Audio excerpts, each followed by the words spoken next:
Comment être en paix dans un monde si turbulent? Ce programme a été enregistré à l'origine par Ricardo Mello de l'Institut Namasté le 8 mai 2020. Les audios sont préparés par des volontaires de la pile de l'Évangile. Notre équipe de collaborateurs a toujours besoin d'aide. Soyez vous aussi volontaires dans notre cause.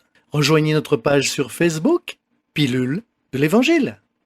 Bonsoir mes amis, bonsoir. Je vous souhaite une excellente soirée. Nous commençons avec une grande joie, une nouvelle pilule de l'Évangile nocturne.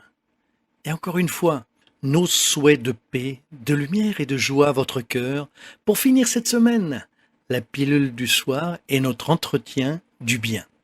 Aujourd'hui, j'aimerais parler un peu plus sur notre chemin spirituel. Comment être en paix dans un monde si turbulent? Quelle question profonde!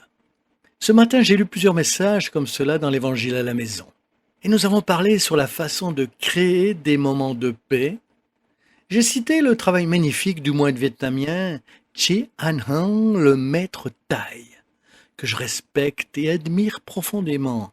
J'ai lu un texte du livre « La paix à chaque pas », qui a ému beaucoup de personnes sur le sujet.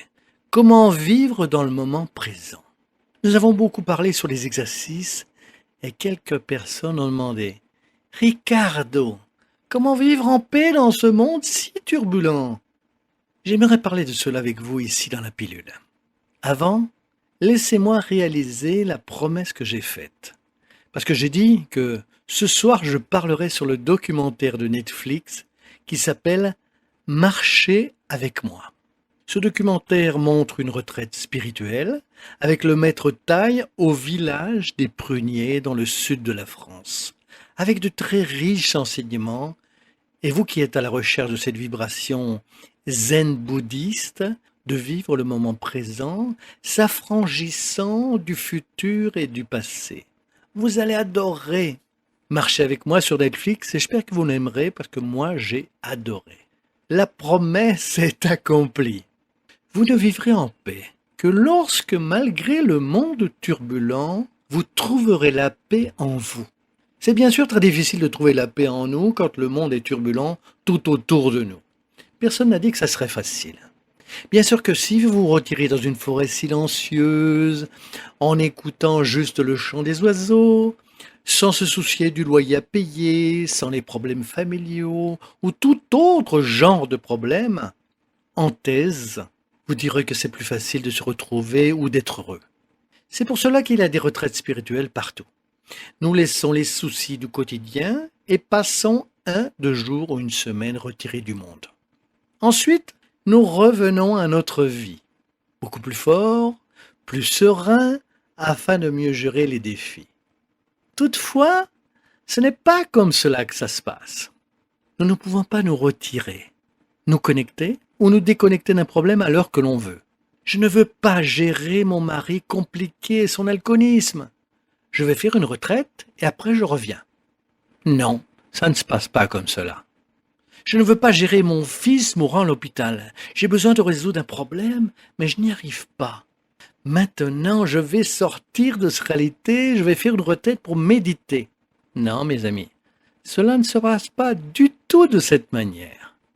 Nous devons trouver notre paix au milieu du chaos. Et comment fait-on cela? En s'entraînant, en entraînant l'esprit. C'est dans ce sens que le zen bouddhiste, peut-être même mieux que personne ou d'autres philosophies de l'humanité, peuvent nous aider. Bien que de nombreuses autres philosophies soutiennent cette idée. Utiliser notre corps, notre respiration et les activités du quotidien pour entraîner notre conscience à être dans le moment présent. On dit avoir l'esprit en alerte. Toutes les activités sont une invitation à se purifier spirituellement avec l'esprit en alerte. Ceci est fondamental. Une simple marche à pied devient une méditation en mouvement si vous pratiquez l'esprit en alerte. Faire la vaisselle devient alors de la méditation en mouvement en contact avec l'eau. N'importe quelle tâche de votre journée, enseigner, lire, parler, marcher, prendre une douche, se nourrir, devient un exercice de purification spirituelle. Pourquoi?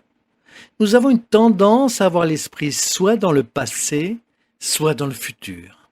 Et amener notre esprit dans le moment présent est un entraînement pour fuir la turbulence externe et aller à la recherche de l'équilibre interne. Comment croyez-vous que Jésus ainsi que beaucoup d'autres maîtres spirituels ont fait?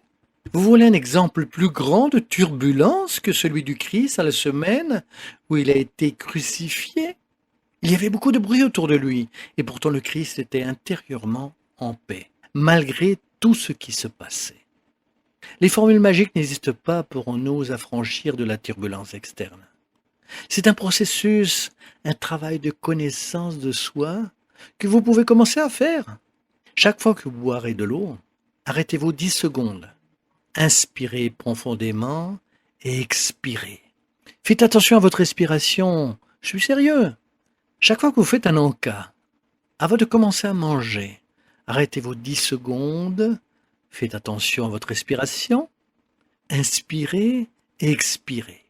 Chaque fois que vous buvez un café, de l'eau ou mangez quelque chose, ce que vous faites probablement 20 fois par jour, vous vous arrêtez 10 secondes pour inspirer et expirer. Si vous faites cela pendant une semaine, vous vous sentirez plus paisible que jamais. Parce que lorsque l'esprit commence à s'agiter et à penser au passé ou au futur, vous le ramenez au moment présent. L'entraînement zen bouddhiste est celui-ci. Vive le présent malgré tout. C'est un sujet profond, c'est vrai. Vous l'aimerez, c'est sûr. Et je suis certain que vous vous sentirez encore plus inspiré pour travailler votre instant présent. Je vous souhaite un excellent week-end et de la lumière et de la paix, mes amis. Et n'oubliez pas, à bientôt, à très bientôt.